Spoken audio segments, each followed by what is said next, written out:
Welcome to Gyan Kalyan. In this video, we are going to study about the chemical properties of metals. তাৰ কাৰণে আমি এটা সৰু experiment consider কৰিম। Suppose আমি এটা মেটেল লৈছো, example এটা magnesium ribbon লৈছো, then we burn it. যেতিয়া আমি burn কৰিম, আমি যদি সেই ashes বিলাক collect কৰো এটা china dishত আৰু সেই ashes বিলাক যদি dissolve কৰো in water, then যোনটো solution আছে সেই solutionটো test কৰিম with blue as well as red litmus paper. In the previous chapter, that is acid, bases and salt, you have learned about the litmus paper, isn't it? So, আমি observe কৰিম যে red litmus turns blue, which proves that magnesium oxide is basic in nature. Because আপোনালোকে সবে জানে যে magnesium ribbonটো আমি অক্সিজেনত burn কৰো magnesium oxide formation হয়। আমি in the first chapter also we discussed কৰিছো. So this proves that magnesium oxide is basic in nature.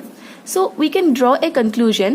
Metals forms oxide which are basic in nature, whereas non-metals forms oxide which are acidic in nature or they are neutral. Reaction of metals with oxygen. Teneke jodi ami belek metals ko jodi logoto jodi same experiment consider koru, then ami notice korim je almost sob metals se combine kore oxygen logot to form metal oxides. So almost all metals combine with oxygen to form metal oxide. So metal plus oxygen give metal oxide. For example, when copper is heated in air, it combine with oxygen to form copper oxide, a black oxide. So আপোনালোকে example চাও পাৰে যেটা কপাৰক আমি hit কৰো এয়াৰত combine কৰে oxygen লগত two form copper oxide এটা black oxide হয় হেতু ব্ল্যাক কালাৰৰ copper plus O2 give CuO copper oxide at copper oxidation 2 হয় similarly aluminum form aluminum oxide 4Al plus 3O2 give 2Al2O3. Recall from chapter 2 how copper oxide react with hydrochloric acid. We have learned that metal oxides are basic in nature. From chapter 2, that is acid, bases and salt, আমি recall কৰিব পাৰো যে কেনেকৈ copper oxide react কৰে hydrochloric acid লগত আৰু আমি এটো learn কৰিলো যে metal oxide বিলাক basic in nature হয়. But some metal oxides such as aluminum oxide, zinc oxide, etc. show both acidic as well as basic behavior. Such metal oxide which react with both acid as well as bases to produce salt and water are known as amphoteric oxides. আমি জানো যে কিছুমান এনেকুৱা metal oxides আছে যেনেকে aluminum oxide, zinc oxide যোনবিলাকে both acidic as well as basic behavior show কৰে। সেইবিলাক metal oxide এচিডৰ লগতো react কৰে আৰু বেছৰ লগতো react কৰে salt produce কৰিবৰ কাৰণে। So সেইবিলাকক amphoteric oxides বুলি কয়। কিছুমান এক্সাম্পল আমি লৈছো অ্যালুমিনিয়াম অক্সাইডৰ আমি এক্সাম্পলটো কনসিডাৰ কৰিছো অ্যালুমিনিয়াম অক্সাইডে এসিডৰ লগতো ৰিয়েক্ট কৰে বেছৰ লগতো ৰিয়েক্ট কৰে সো Al2O3 + 6HCl HCl এটা এসিড হয় টু ফৰ্ম 2AlCl3 + 3H2O আপোনাৰ সল্ট এটা ফৰ্মেশন হৈছে আৰু লগতে ওয়াটাৰ ফৰ্মেশন হৈছে দেন Al2O3 aluminium oxide + 2NaOH sodium hydroxide যোনটো এটা বেছ হয় বেছৰ লগত আপোনাৰ ৰিয়েক্ট কৰিছে to form 2NaAlO2 plus H2. So ইয়াতো কি হৈছে আপোনাৰ সোডিয়াম অ্যালুমিনেট ফৰ্ম কৰিছে যোনটো এটা সল্ট হয় প্লাস ওয়াটাৰ নেক্সট আৰু এটা প্ৰপাৰ্টি আছে most metal oxides are insoluble in water but some of this dissolve in water to form alkali. Maximum metal oxide বিলাক water insoluble হয় মানে water মিলি না যায় soluble নহয় কিন্তু কিছুমান আছে যোনে ওয়াটাৰ ডিজলভ হৈ যায় আৰু অ্যালকালি ফৰ্মেশন কৰে sodium oxide and potassium oxide dissolve in water to produce alkalis as follow. So sodium oxide Na2O যেটা ওয়াটাৰত আমি এড কৰো হি ডিজলভ হৈ যায় water to form the alkali. So Na2O plus H2 give NaOH. Then potassium oxide K2O plus H2O give KOH. All metals don't react with oxygen at the same rate. Different metals show different reactivities toward oxygen. আপোনালোকে সবে জানে সব মেটালছৰ নিজৰ properties আছে হয় না so সব মেটালছে oxygen লগত সেম ৰেটত ৰিয়েক্ট নকৰে তাহাঁতে ডিফাৰেন্ট ৰিয়েক্টিভিটি শো কৰে টুৱাৰ্ডছ দ্য অক্সিজেন সো আমি কিছুমান এক্সাম্পল কনসিডাৰ কৰিম For example, metals such as sodium and potassium react so vigorously that they catches fire if kept in the open. Hence, to protect them and to prevent accidental fires, they are kept immersed in kerosene oil. আপোনাৰ যিবিলাক metals আছে like potassium আৰু sodium তাহাঁতি ইমানে বেছি reactive হয় oxygen লগত যে আপুনি যদি বাহিৰত থৈ দিয়ে তাহাঁতি ইজিলি জুই কেচ কৰি ল'ব সো এইটো প্ৰটেক্ট কৰিবৰ কাৰণে আৰু যাতে একো এক্সিডেণ্টেল ফায়াৰ নহয় মানে সেইকাৰণে তাহাঁতক কেৰচিন অইলত ইমাৰ্জ কৰি থোৱা হয় সেকেণ্ডলি আপোনাৰ at ordinary temperature the surface of metals such as magnesium aluminum zinc lead etc are covered with a thin layer of oxide. The protective oxide layer prevents the metal from further oxidation.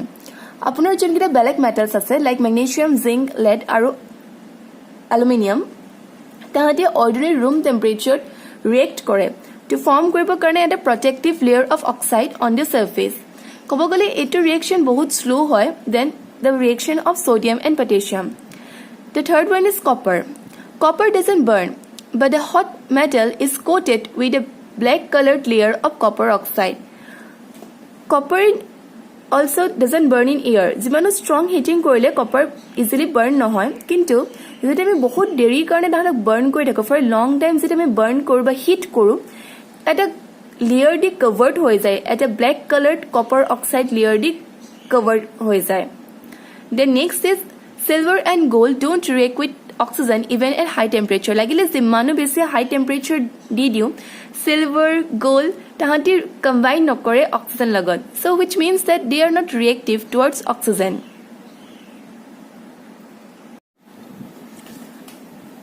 Reaction of metals with water. So তাৰ কাৰণে আমি এটা example or you can say এটা experiment consider কৰিম suppose আমি metal pieces বিলাক লৈছো আৰু তাহাঁতক dissolve কৰিছো in a beaker half filled with cold water.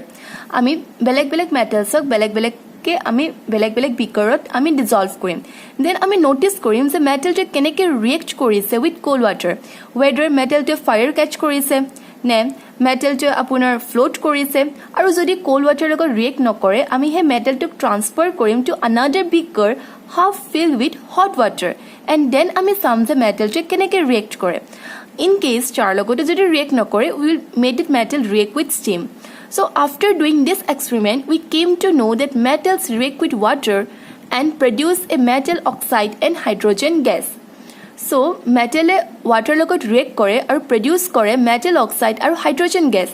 Then metal oxide that are soluble in water dissolve in it further to form metal hydroxide.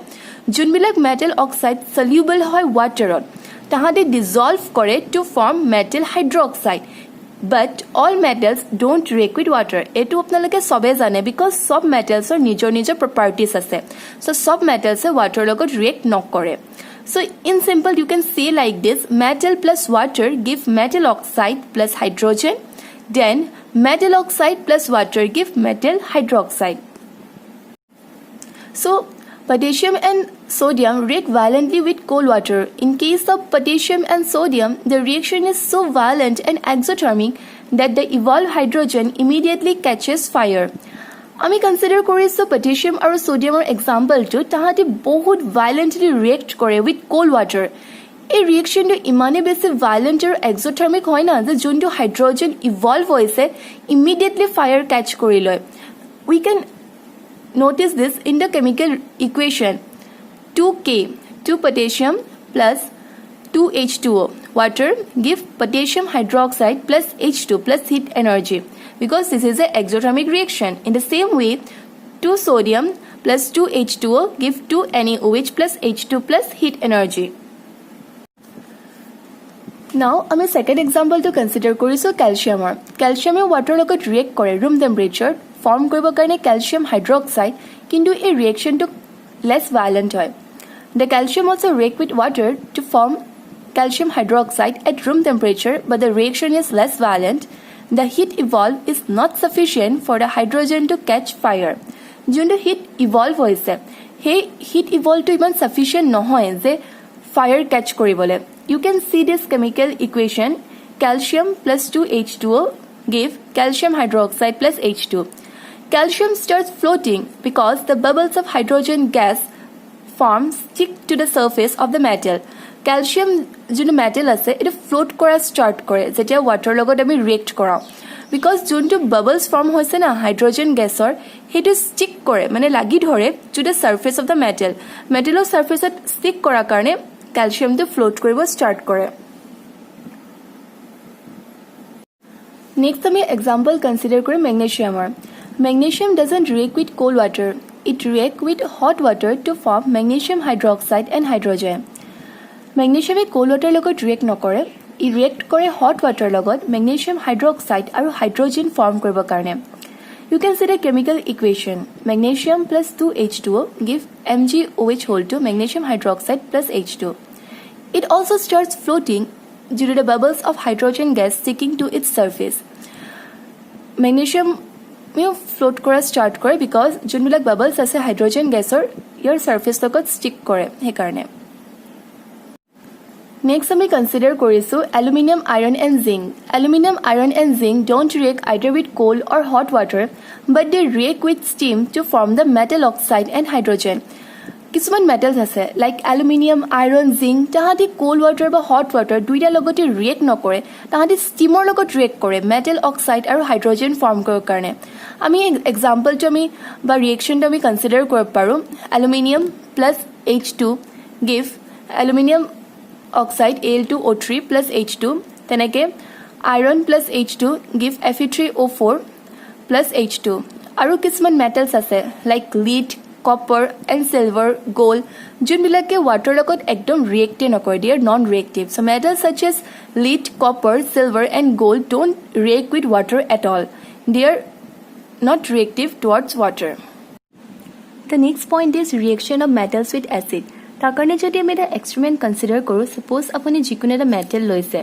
আৰু মেটেলটোক যদি আপোনাৰ টেষ্ট টিউব যত এসিড আছে dilute sulfuric acid বা dilute আপোনাৰ হাইড্ৰক্লোৰিক acid তাত যদি put কৰে দেন এটা ৰিয়েকচন অকৰ হোৱা আপুনি অবজাৰ্ভ কৰিব ঠিক আছে সো একচুয়ালি কি হয় metal when react with dilute acid it gives salt plus hydrogen more reactive metals are those which react with dilute hydrochloric acid or dilute sulfuric acid and displace hydrogen of the acid forming the salt যোনবিলাক বেছি reactive metals আছে তাহাঁতে কি কৰে react কৰে with dilute hydrochloric acid or dilute sulfuric acid or displace কৰে acid or hydrogen to form the salt for example potassium যদি লৈ লৈছে potassium plus HCl মানে K plus HCl give KCl plus H2 so HCl যোনটো hydrochloric acid আছিলে হেটো displace কৰি দিলে potassium হে কাৰণে KCl দিলে so in this way less reactive metals are those which don't react with the above acid to produce hydrogen gas যোনবিলাক less reactive হয় তাহাঁতি react নকৰে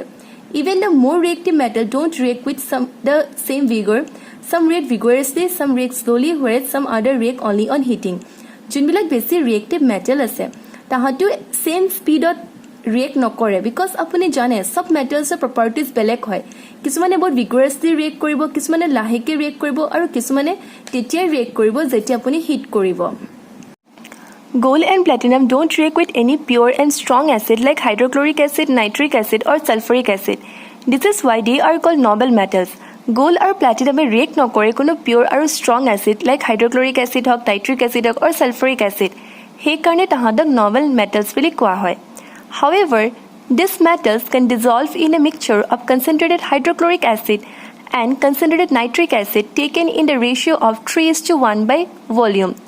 কিন্তু এবিলাক মেটেলস ডিসলভ হয় এটা mixture of concentrated hydrochloric acid and concentrated nitric acid যোনবিলাক এটা ৰেশিঅ'ত লোৱা হৈছে 3:1 বাই ভলিউম 3:1 মানে আপুনি ক'ব পাৰে যে 300 ml যদি হাইড্ৰক্লোৰিক এসিড লৈছে কনসেন্ট্ৰেটেড দেন 300 ml কনসেন্ট্ৰেটেড হাইড্ৰক্লোৰিক এসিড ললে আপুনি 100 ml কনসেন্ট্ৰেটেড নাইট্ৰিক এসিড ল'ব This mixture is called aqua regia which in Latin means royal water Reaction of metals with solution of other metal salt Reactive metals can displace less reactive metals from their compounds in solution or molten form. যোনবিলাক reactive metals আছে তাহাঁতে displace কৰিব পাৰে less reactive metals বিলাকৰ from their compounds in solution or molten form. যোনবিলাক তাহাঁতৰ compounds আছে যোনবিলাক solution বা molten formত present আছে. Metal A plus salt solution of B gives salt solution of A plus metal B. এইটো ভালকে আপোনালোকে বুজি পাব এটা example যদি আমি consider কৰোঁ. Reaction of iron with copper sulfate solution. Fe plus CuSO4 give FeSO4 plus Cu. ইয়াত আপোনালোকে চাব পাৰে যে CuSO4 যোনটো কপাৰ আছে তাক ডিসপ্লেস কৰিছে আইৰণে so iron displaces copper from CuSO4 to form FeSO4 so actually ক'ব গ'লে মেটেলৰ ৰিএক্টিভিটি ডিপেন্ড কৰে ৰিএক্টিভিটি সিৰিজৰ ওপৰত আপোনালোকে এই ৰিএক্টিভিটি সিৰিজত চাব পাৰে যে কোনটো মেটেল বেছি ৰিএক্টিভ হয় কোনটো কম ৰিএক্টিভ হয় so according to this reactivity series মেটেলৰ ৰিএক্টিভিটি বিলাক ডিসাইড কৰা হয় so that's all for today's video in the next video আমি rest of the chapter to cover কৰিম আপোনালোকৰ যদি কিবা ডাউটছ আছে আপোনালোকে সুধিব পাৰে আৰু যোনবোৰ এনচিইআৰটিত এক্সাম্পলছ আছে বা যোনবিলাক কোৱেশ্চনছ আছে আপোনালোকে ট্ৰাই কৰি চাব পাৰে আৰু কিবা ডাউটছ থাকিলে আমাক সুধিব পাৰে